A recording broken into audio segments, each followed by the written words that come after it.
Halal certification schemes fund terrorism. Just look at all the Westerners joining ISIS. Welcome to Friday Fallacy. This week we're looking at the red herring fallacy. The red herring fallacy is when an irrelevant argument is made to distract from the topic. That is, rather than address the actual topic, some other point is made. This is not a sound way of arguing, as it does not matter how valid one's argument is if it isn't relevant. That Christianity offers salvation from hell is in no way relevant to whether it is true. That atheism may not allow us to make objectively true moral pronouncements is in no way relevant to whether a God exists. Some examples of the red herring fallacy. Republicans support the poor. After all, Sarah Palin grew up poor.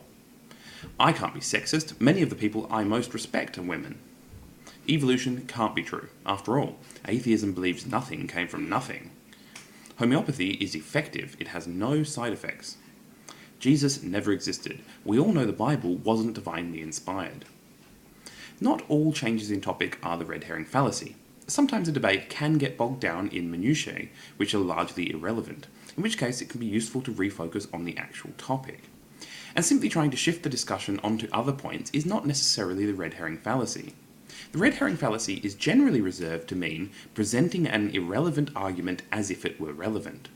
So responding to ethical arguments for veganism by pointing out that our economy isn't geared towards veganism is committing the red herring fallacy.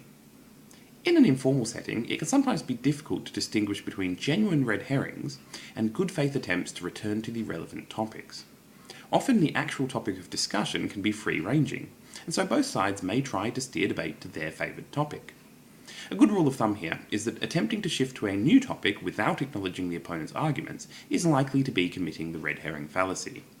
So in a discussion of veganism, it is okay to shift from ethical to practical concerns, but it is dishonest to do so as if the practical concerns are directly relevant to the ethical arguments.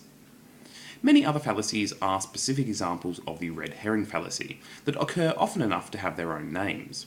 In this series, we've already looked at the ad hominem fallacy, appeals to consequences and nature, the etymological fallacy, and the psychogenetic fallacy, all of which are red herrings.